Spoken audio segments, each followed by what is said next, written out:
Bueno, hola, ¿qué tal? Bienvenida a esta nueva clase. Espero que andes bien ahí con esa materia a pleno, con todo esto que estás haciendo. Bueno, le estás dando mucha dedicación, así que te felicito.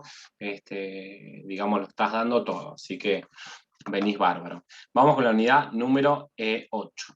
En la unidad anterior empezamos el siglo XX, tiene dos grandes hechos mundiales, por lo menos hasta la primera mitad, que son la Primera Guerra Mundial, 1914-1918, que ya anteriormente se venía gestando una paz, pero era bastante armada esa paz. Segunda, bueno, entre medio, la Sociedad de las Naciones, un pacto de 1828, un tratado de París, no me acuerdo lo que se llama, que va a servir luego como la fundamentación para los juicios de Nuremberg para los nazis. Segunda Guerra Mundial, 1939-1945. ¿Cómo es? Y bueno, los juicios de Nuremberg posteriores. Luego de eso empieza una Guerra Fría, bueno, un par de cosas más, pero hasta la primera mitad, dos grandes hechos. Y en cuestiones argentinas, bueno, primero tenemos un abstencionismo electoral revolucionario y algunos levantamientos radicales, 1905, Ley Sáenz Peña, 1912, la primera vez que se vota democráticamente, pero acuérdate que no estaba el voto femenino. El primer gobierno fue el gobierno de Irigoyen, de 1916 a 1922. Reforma universitaria de 1918. Segundo gobierno, el gobierno de Alvear, 1922 a 1928, y del 28 al 30, otra vez Irigoyen, con el respectivo golpe. Bueno, el otro hecho mundial, que siempre me olvido de decirte, es el 1829, el crack. Así que bueno, si estaba justo armando ahí, ponete 1829, el crack, la caída de la bolsa de Wall Street. Bueno, y luego, viste que acá tenés punto 3, Primera Guerra Mundial. Entre cuestiones del radicalismo, bueno, se dividen entre irigoyenistas o personalistas y antipersonalistas, que sería Alvear. Golpe de Estado de 1930, Uriburu. ¿Sí? Bueno, vamos con la bolilla number 8, la bolilla número 8. ¿Qué tenemos? La concordancia, el gobierno de Justo, el fraude electoral. O sea, la 1 y la 2 es todo, y la 3 y un poco de la 4. Todo década infame, así que esta se va a pasar bastante rapidito. Aparece el Forja, acá va a estar Jauretche, que es digamos, un gran opositor y radical, un pensador bastante nacional en cuanto a la soberanía. Bueno, va a ser clave como opositor en esta época, y va a ser clave después para la llegada de Perón, ¿no? Uno de los gestores de una idea popular, ¿no? Como, bueno, estos gobiernos de Ortiz y Castillo, como te dije, de la década del 30, viene la Segunda Guerra Mundial, consecuencias devastadoras, así que más pobreza y más quilombo para la Argentina, siempre ligando todo de rebote. Ramírez, Farrell y Perón. Todo eso es lo que vamos a estudiar en el día de hoy. Si se hace un poco corta esta clase, quizás me ocupe más tiempo la bolilla 9, bueno, en fin. Hay una bolilla que yo te voy a regalar, que es la 10, en el caso de que los tiempos den menos, digamos, bueno, a lo que habíamos estipulado, porque quizás son bolillas, esta puntualmente más corta, bueno, podemos hablar de devolverte parte del dinero. Vamos a hablar. Me vas diciendo, sin ningún problema. Bien. Empezamos. Punto número 1, la concordancia, el gobierno de Justo. ¿Dónde era esto que yo tenía que compartir? Pim, pam, pum, pam, acá. Bueno, espero que estés viendo la pantalla. ¿Cómo saber si estás viendo la pantalla? Voy a por si la juega de nuevo.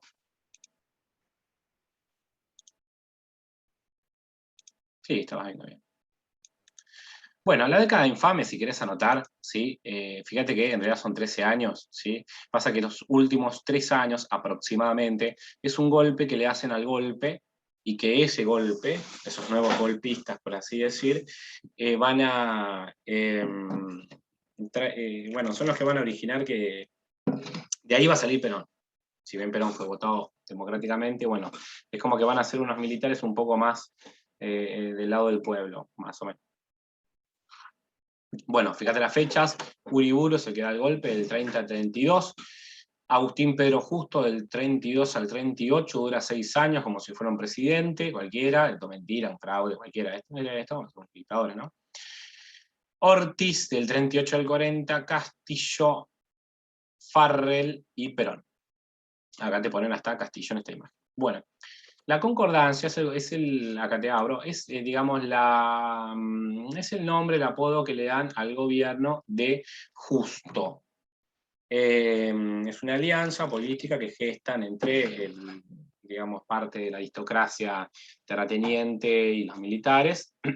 Estaban enojados, básicamente, por todas las medidas que estaba tomando el irigoyenismo, ¿no? Estaban enojados por el radicalismo, metieron la excusa de un problema mundial, pero a ver, el irigoyenismo justo se enfrentó ante una parte muy cruenta de la Primera Guerra Mundial, que no nos compraban directamente nada, posterior crisis, después Irigoyen cuando volvió le vino el crack del Wall Street, bueno, entonces no era culpa de ellos, un contexto internacional que los mató y crecieron bastante, porque viste que creció YPF, la reforma universitaria, así que bueno, medio que han utilizado la excusa para volver al poder, lo que querían estos terratenientes y poderosos era volver en realidad al poder. Así que básicamente esto es la concordancia, esto es el fraude electoral, se hacía abiertamente fraude, fíjate acá, el régimen de fraude patriótico. Esto para los historiadores es ilegítimo, por eso le llamamos década infame, le llamamos, es una mentira, porque el voto, todo acá la cuestión es, los tipos estaban en contra de la ley Cespeña, dice acá, ¿sí? Justo, bueno, anteriormente Uriburu, y claramente estaban en contra de la ley Cespeña, si no, no hubieran hecho un golpe, ¿no? Así que bueno, básicamente esto sería la cuestión del gobierno de Justo. Hay una cuestión acá que en el 33, ¿sí? 1933, se va a llevar adelante un pacto Roca-Runciman. Roca no es el Julio Argentino Roca, este es otro Roca, y Runciman es un delegado mandado por Inglaterra. Esto está en el punto número 2, así que en un ratito lo voy a tocar, pero eso tiene que ver también con los gobiernos de la década infame. Y tiene que ver con un tratado, un acuerdo comercial que vamos a hacer desesperados con Inglaterra. Inglaterra nos va a embromar por todos lados, de donde lo mires, el pacto Roca-Runciman va a ser malísimo para nosotros. Así que bueno, hay todo, entonces una cuestión que tiene que ver con el gobierno de Justo, ¿viste? La concordancia, el gobierno de Justo, gobernó la Argentina en el marco de la depresión mundial, ¿viste? Vos acá cuando hablas de Justo hablás del contexto internacional, que venían de la Primera Guerra todavía, que habían pasado como 10 años, pero seguían con estos problemas, la crisis del 29. Así que bueno, básicamente esto. Se caracterizó por un gran desarrollo del Estado y la creación de múltiples organismos públicos para la regulación de los mercados, entre ellos la Junta Nacional de Granos, la Junta Nacional de Carnes, el Banco Central. Bueno, esto que está acá en Wikipedia, yo a veces lo abro porque interminan imágenes de ello, no es tan así. La propuesta del gobierno de Justo es que el Estado cumpla cierto rol, pero tampoco es interventor, ¿viste? Entonces él tiene una propuesta más liberal. El Banco Central, por ejemplo, que tenemos acá, estaba bastante intervenido por Inglaterra, bastante intervenido por financieras internacionales como inversores ingleses que básicamente nos decían qué hacer, entonces no era un banco central soberano. Así que cuidado con esta cuestión de Justo, ¿sí? Vos mencionás si querés el contexto mundial que sufrió, de qué lugar hasta qué hizo este fraude patriótico, o sea, con la excusa de la patria. Acordate de la Corte Suprema que se dio por notificado de que iba a haber un gobierno provisional y no hizo nada, y dijo, bueno, estos están acá porque dicen que es necesario, así que bueno, no hacemos nada. Y todo eso ya dijiste todo lo del gobierno. Punto número 2, crisis del 1929, lo vimos en la bolilla anterior. Vamos a ver algunas imágenes, millones de industrias cerradas, desempleados por todos lados, como te acabo de decir, hambre, filas, kilómetros. Básicamente había, esto lo explican tan mal, pero bueno, te dicen que las inversiones, todo, ¿no? Los préstamos, todo crecía hasta que pum, la burbuja explotó y cada tanto el capitalismo te hace eso, como el 2008, tremendo. Básicamente vos confías en los bancos, pedís préstamos, pagás en cuotas un montón de cosas y resulta que nada es tuyo. Entonces de repente el banco quiebra y bueno, entonces lo que vos tenés es nada, no es tuyo. Y tenés que devolver todo. Hoy hay unas leyes que justamente legislan esto. Por ejemplo, no te pueden dejar en la calle, no te, si la casa la estás pagando, el préstamo hipotecario lo estás pagando, te van a dejar en la calle. Bueno, hoy tenemos un montón de derechos, ¿sí? Cuando el banco te embroma de esta manera, interviene el Estado, hay salvatajes, bueno. Pero en 1929 y el sistema liberal, olvídate que el Estado intervenga. Justamente van a estar un montón de años los estadounidenses para salir de la crisis del 29 y recién en el 40, entre medio de todo el quilombo de la guerra mundial, se les va a ocurrir un Estado keynesiano de bienestar, en donde el Estado interviene, bueno, imprime moneda de más para generar empleo, pero bueno, después viene la inflación, un montón de cosas. Las consecuencias locales nosotros las pagamos, bueno, vino la dictadura, depresión, quizás no nos pegó tanto como la del 29, pero como la de Estados Unidos, pero ciertamente nuestros bancos y algunos préstamos dependían de ellos, así que sí, la crisis nos pegó, tardó, no es que en el 29, pum, llegó. Tardó unos meses en llegar, pero bueno, definitivamente llegó. Ya por si las dudas, los dictadores le estaban haciendo el golpe a Irigoyen, ¿viste? Bueno, la intervención del Estado en la economía. Bueno, entonces la propuesta que va a salir después de la crisis del 29, que el Estado intervenga entre el sujeto individual y grandes corporaciones, entre el que tiene una pyme, una pequeña panadería, y una supercadena, no sé, Carrefour o lo que fuere, o no sé qué marca de panadería. Entonces el Estado lentamente empieza la onda de un Estado que oriente su constitución a un constitucionalismo social o Estado de bienestar, en donde el Estado dice, bueno, vamos a garantizar los derechos, porque la Constitución antes de todo esto era entendida como un cuerpo de leyes que le ponía límites al poder absoluto. Eso fue como el primer constitucionalismo liberal. Entonces ponerle límites al poder absoluto. Que no haya esclavitud, que haya igualdad, que pam.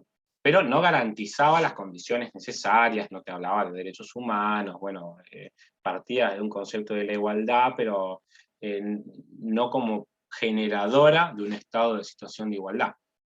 Luego de la crisis del 29 empiezan a aparecer modelos del estado de bienestar con un constitucionalismo social, acá en Argentina con Sampay, ¿no? El pensador de la reforma del 49, falta todavía para esta bolilla, pero bueno, uno de los padres del constitucionalismo social, que lo que busca es una constitución que no solamente haga una declamación de los derechos, sino que haga o que instale medidas específicas para la igualdad. Y esto es intervenir en la economía, y de repente hay impuestos, de repente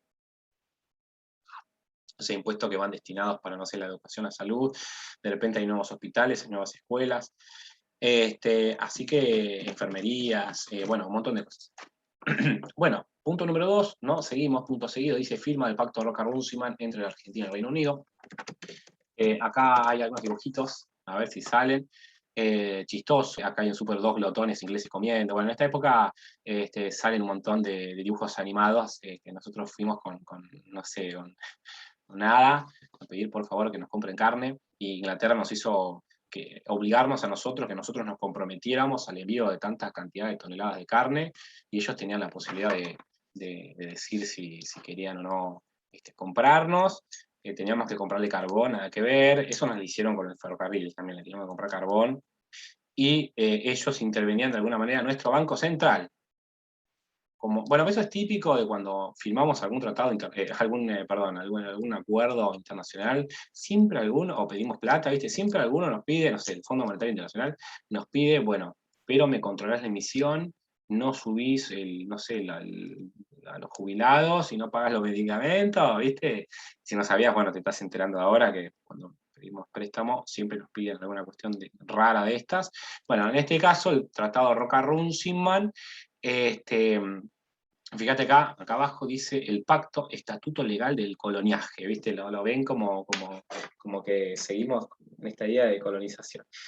Lo cierto es que el modelo agroexportador no iba más en la Argentina. ¿Sí? La División Internacional de Trabajo y todo lo que vimos en la bolilla anterior no iba más. Entonces, lo que se propone acá es de nuevo lo mismo. ¿Sí? Recién se va a salir de esto cuando empecemos a sustituir las importaciones. En lugar de que nosotros mandemos la materia prima y luego vuelva esa materia prima, no sé, con forma de tractor, es un ejemplo, nosotros empezar a sustituir esas importaciones. Y luego del proceso de sustitución de importaciones, que se da mucho durante el peronismo, va a venir la etapa del industrialismo argentino. Bueno, nosotros no solamente sustituimos lo que importamos, sino que directamente lo fabricamos al 100%. Son como las grandes etapas económicas de la Argentina. Punto 3, surgimiento del revisionismo histórico. La historia fue escrita siempre por un grupo de personas denominada la historia oficial. Si somos la escuela oficial. Por ejemplo, Mitre, historia oficial. De hecho, con gusto, ellos se llamaban, que eso era la historia oficial.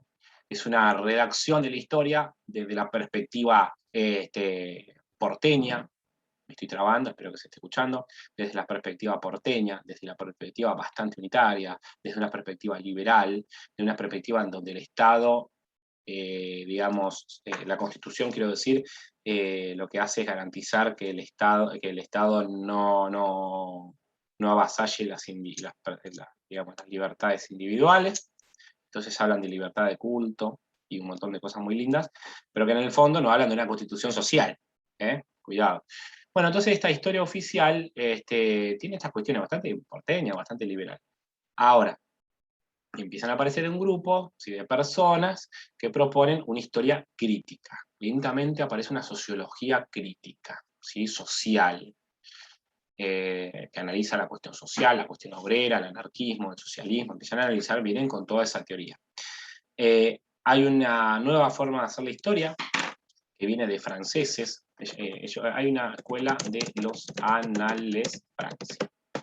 Hay una serie de franceses, Lucien Febvre, en la escuela de los anales, Bloch, Brodel, Le Goff, bueno, acá hay algunos. La escuela de los anales, una escuela de pensamiento histórico, propone que la historia basta de estudiarla con personajes tipo Próceres, Sarmiento, no sé, Rosas. La historia hay que estudiarla desde lo político, lo social, la población, multidimensionalmente, entender estructuras que van cambiando a lo largo del tiempo.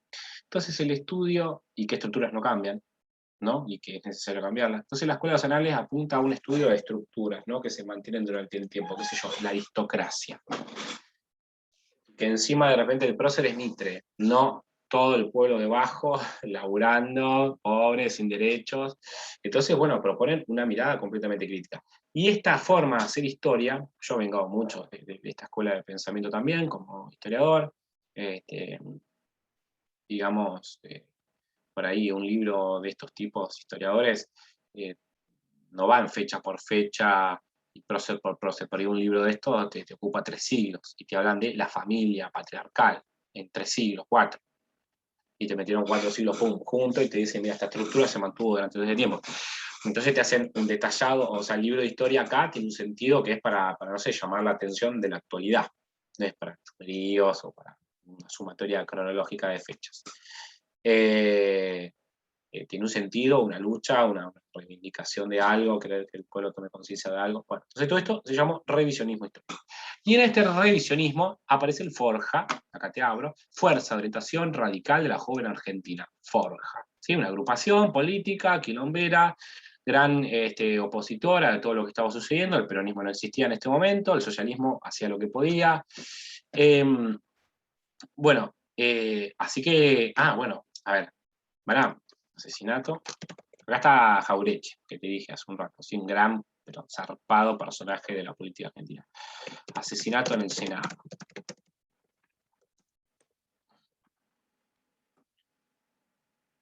Es una película que la podés ver en YouTube, malísima, no es mala, la verdad que está bastante buena. En 1935 van a matar a un senador. O sea, es un quilombo la década del 30, es un desastre, una dictadura, pero funcionaba el Senado, bueno, como casi toda la dictadura que tuvimos nosotros, un desastre. Querían matar a Lisandro de la Torre, le guerran, le pegan a otro. En el medio del Senado, un tipo saca la pistola, dispara, es una locura, esta época. Bueno, una de las grandes oposiciones era entonces Arturo Jaureche. Y fíjate las frases, hay muchas que tienen que ver con el pacto de Roca-Runciman, fíjate lo que va a decir, ¿no? Por ejemplo, si, frase célebre de Arturo Jauretche. Si malo es el gringo que nos compra, peor es el criollo que nos vende. O sea, siempre sale esa frase. La multitud no odia, odian las minorías, porque conquistar derechos provoca alegría, mientras perder privilegios provoca rencor.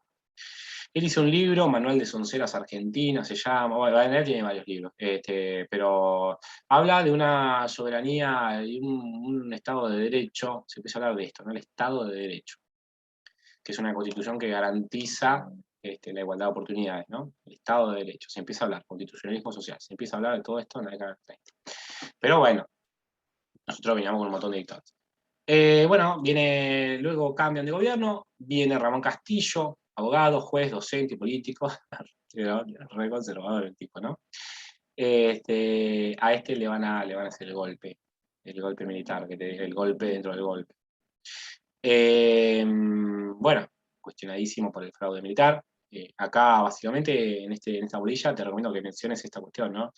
El ejército se había dividido, ya estaba transitando la Segunda Guerra Mundial, que fue del 39 al 45, se aproximaba la guerra y estalla la guerra.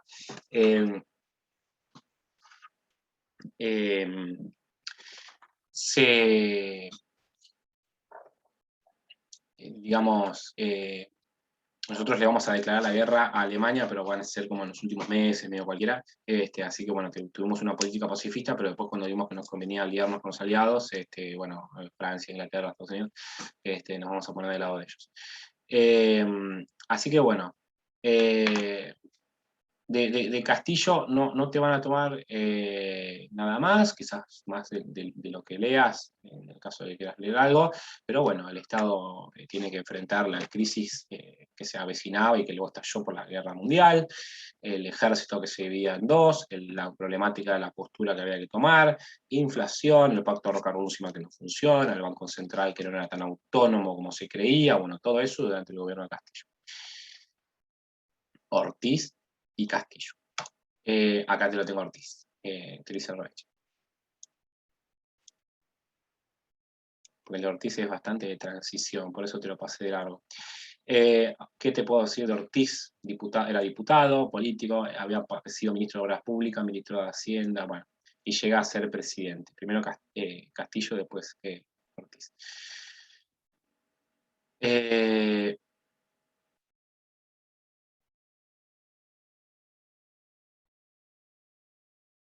Ortiz y después Castillo. Interviene en algunas provincias. Acordate que hubo una especie de elección, pero que era esto con el fraude patriótico, así que era una mentira. Tuvo un escándalo de ventas de Palomar. Bueno, yo te cuento, la década del 30, no nos vayamos mucho por los escándalos, tuvo un montón de escándalos. Abiertamente se hablaba de corrupción, y acá es cuando empieza la banda, viste, de que en la Argentina todos son corruptos, es toda una mentira.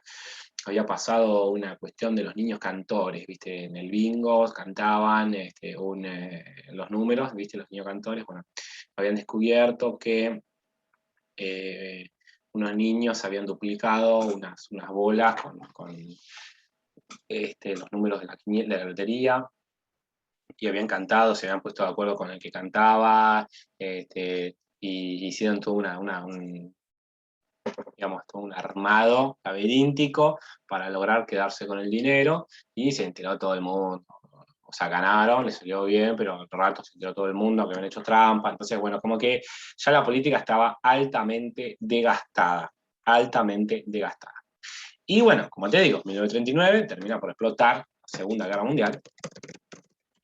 Esta no es la de las trincheras, la Segunda Guerra Mundial, la de los nazis, fascistas, ¿no? Todo, la que es más desembarco Normandía. Bueno, la Segunda Guerra Mundial empieza con trincheras, pero rápidamente los alemanes del Tercer Reich, los nazis, ¿no? Habían inventado un prototipo de tanque de guerra, ¿sí? Que el tipito casi que le sobresalía la cabecita, entonces eran tanquecitos más chiquititos. Más o menos, tampoco tan chiquititos, pero como para que veas graficado que eran tanquecitos más chiquititos, y arrasaron con todas las trincheras. Tenían autos también, entonces era una guerra relámpago, bombardeos, aviones, boom, que volaban con la fuerza esta aérea que tenían los nazis.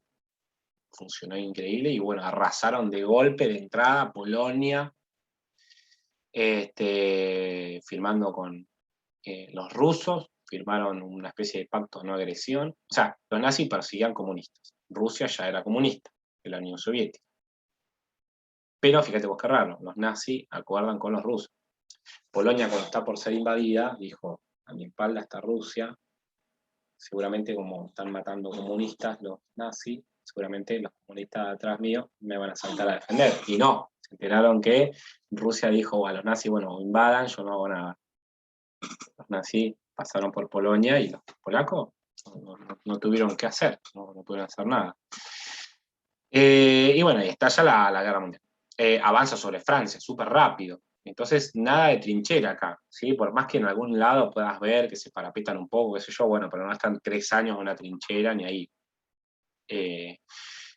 Bueno, y empiezan a mejorar gradualmente cada vez los tanques de guerra, hasta llegar al típico tanque de guerra que el político está imaginando, metralletas mucho más avanzadas, los bombardeos típicos, bombardeos devastando ciudades, misiles dirigidos de la Alemania, empiezan a probar misilazos para Inglaterra, bombardean Inglaterra, Londres un montón de veces, llegan algunos aviones y bombardean un par de veces, la radio, ¿no? El radar, todo. Acá está todo lo típico de la guerra y termina con una bomba nuclear. ¿Sí? Nada, fíjate esta imagen, Segunda Guerra Mundial. Todavía no cumplimos ni 100 años de esto. Alemania, Italia y Japón, los grandes superaliados, contra Francia, Inglaterra, Estados Unidos y Rusia. Rusia al principio medio traidor con el tema de Polonia. Polonia no los puede ni ver a los soviéticos, no los podía ni ver. Campo de concentración, campo de exterminio, bueno, un montón de cosas. Pero bueno, las consecuencias para nuestro país tienen que ver con que nuevamente se imposibilita esto del modelo agroexportador. Una mentira el modelo agroexportador. Nosotros dependíamos que nos compraran. Y encima habíamos intentado previamente, unos cuantos años antes, hacer el pacto Roca-Runciman, y esto era completamente una mentira. Bueno, entonces las consecuencias son devastadoras. Luego de la Segunda Guerra Mundial viene la cuestión de, bueno, el Estado, ¿no? El Estado hace lo que quiere por dentro de la Constitución, hace lo que se le canta por dentro, o hay ciertas reglas internacionales que tenemos que cumplir todos. Por ejemplo, Naciones Unidas, ¿sí? Aparecen las Naciones Unidas, al toque de la guerra, debe ser 1946, al toque hicieron la Declaración de Derechos Humanos de Naciones Unidas, se había armado la Organización de Estados Americanos, o sea, organizaciones entre estados para poner reglas en común. Como te dije en la bolilla pasada, que nosotros nos pusimos de acuerdo en tratar la cuestión de la discapacidad y la educación inclusiva entre varios países, nos pusimos de acuerdo. Entonces empieza esta cuestión de, bueno, un constitucionalismo social, pero que al mismo tiempo en relación con el mundo, con ciertas responsabilidades internacionales que nosotros tomamos. Aparecen los juicios de Nuremberg, se enjuician a personas del Imperio de Japón, que se mandaron un montón de atrocidades de guerras mundiales en China, y a criminales nazis. Pero ellos decían que, a ver, ellos cumplieron su constitución y su ley. ¿Sí? Ellos habían elegido casi democráticamente a Hitler, y la gente estaba a favor de matar judíos. Perdón, que me loco. Sí, dijeron, nosotros cumplimos la Constitución. Entonces, en sociología, introducción a sociología, introducción al derecho, hay una pirámide, la pirámide de Kelsen, que por encima de todo está la Constitución, luego la Constitución de provincia y luego las leyes. Entonces, como que lo que está más arriba de todo sería la Constitución. Y acá empieza el debate típico. ¿Está la Constitución encima de todo o están los tratados internacionales de derechos humanos primero? Y vos tenés que adecuar tu Constitución a los derechos humanos. O sea, ¿puedo hacer lo que se me canta adentro de mi país y votar, qué sé yo, que haya una dictadura y listo, y tenemos una dictadura? ¿O hay ciertas reglas que tienen que ver con la guerra de no agresión, crímenes de lesa humanidad y cosas que no podés hacer porque las adoptaste como obligación ante los estados internacionales? Bueno, entonces todo esto son las consecuencias que te dije de la Segunda Guerra Mundial. Mira, esta fotito están los tres. Churchill, el presidente de Estados Unidos, que ahora no me está saliendo, que era de ese momento, ¿cómo se llama el tipo? Roosevelt, creo que es, y Stalin, los tres grandes ganadores de la Segunda Guerra Mundial. Bueno, consecuencias para nuestro país devastadoras. Punto número 5 y último de esta bolilla. El grupo GOU, hace un golpe a los que habían hecho el golpe empezando en la década del 30 con Uriburu. Es un golpe directamente. Acá estaba Perón, en el medio, ahí. Dicen que el día que organizaron el golpe, Perón no atendió, no estaba, no lo encontraban. Bueno, se subieron arriba de los jeeps, hicieron el golpe y Perón no estaba. Pero él estaba en el grupo que lo organizó. Bueno, golpe, aparece el gobierno de Ramírez, luego de Farrell. Terminando la guerra es cuando van a romper relaciones con el eje. ¿Sí? Van a decir, bueno, abiertamente estamos en contra de la Alemania nazi. Y quedamos bien con Estados Unidos y con Francia y con Inglaterra. Y por acá adentro estaba Juan Domingo Perón, como secretario de Comercio, secretario de Guerra anteriormente, y Perón, como secretario de Comercio, hace un estatuto entre el peón y el trabajador de campo. Entonces acá empieza a arreglar el trabajo. Empieza a tener mucha fama, hay discursos que él va a dar, empieza a tener muchísima fama, mucha. En un momento dado va a haber un terremoto en San Juan tremendo. Vamos a poner imágenes.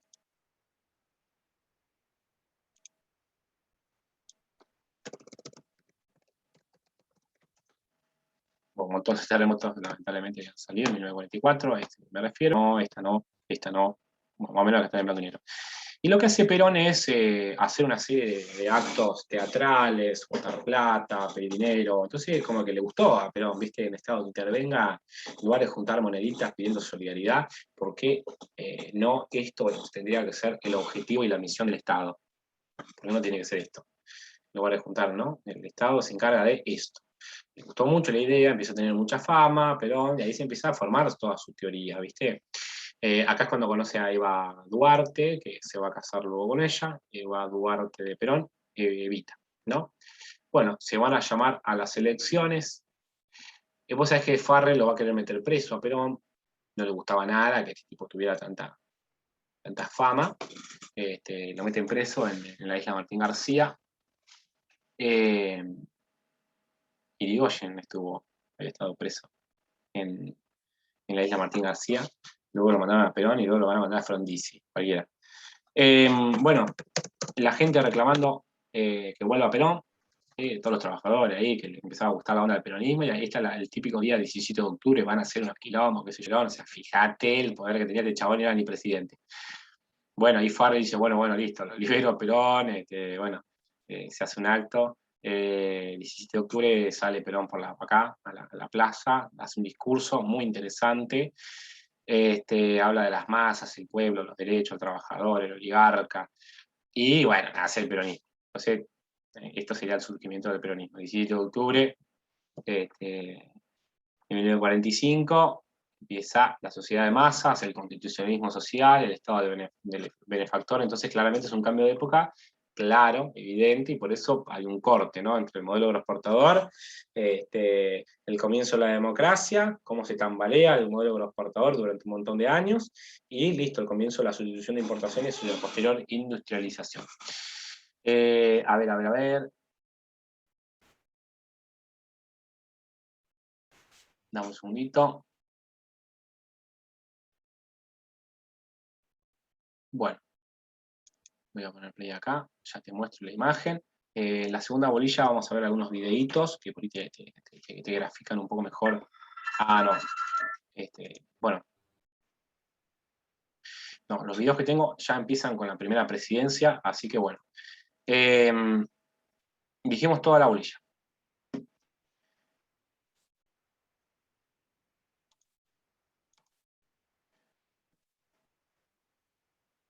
Concordancia, gobierno de Justo, el fraude electoral, crisis financiera del 29, pacto Roca-Runciman, surgimiento del revisionismo histórico y Forja, gobierno de Ortiz y Cartillo y la revolución. Algunas fechas clave para que tengamos en cuenta. Bueno, no te quiero marear tanto, pero bueno, del 46 al 55, bueno, El 46 al 52, el primer gobierno de Perón. Del 52 al 55, segundo gobierno de Perón. Fíjate que no llega a cumplir los 6 años porque le hicieron un golpe. 55 y 56, los gobiernos de Lonardi y Aramburu. Posteriormente va a gobernar Frondizi hasta el 62, le hacen un golpe. 63, Guido en el medio. 64. Ilia gobierna 2 años. 1966, Onganía, la dictadura de nuevo. Leviton Lanuse, hasta el 72, o sea, todo eso de 66 al 72 hubo un montón de dictaduras, 3 dictadores. 73-74, bueno, la vuelta de Perón, primero vuelve Cámpora, luego Perón. Muere Perón, Isabel Martínez de Perón, Isabelita le dicen. Y viene el golpe, el último, ¿no? El Videla, toda la junta esta militar, comenzando en el 66. La dictadura que todos conocemos. A ver si acá, ¿hasta qué fecha es?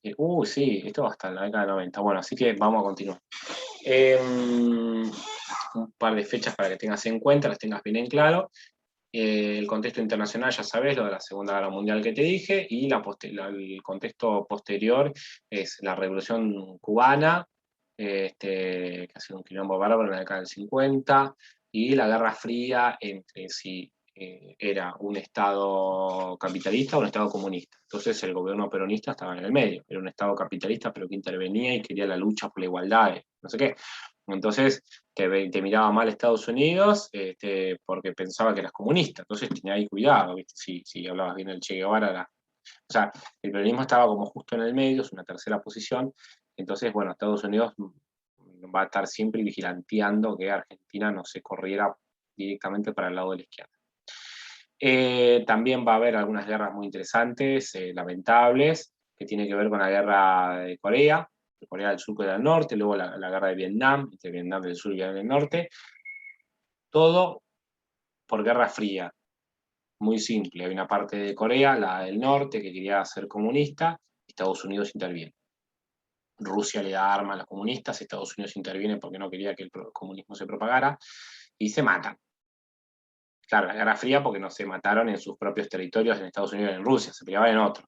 ¿Sí? En Vietnam, en África, intentando intervenir en Cuba, en América Latina, cada vez que aparecía algún gobierno medio de izquierdita, lo derrocaban. Así que bueno, todo esto son en contexto internacional. Que tampoco te mates porque esto es derecho historia constitucional. No te mates tanto con esta cuestión porque tampoco tenés que ser un manual de historia. ¿Sí? Digamos, cuál es el puntapié, es ver cómo los cambios de la Constitución se van dando, cómo el Estado se vuelve un Estado de Derecho y demás.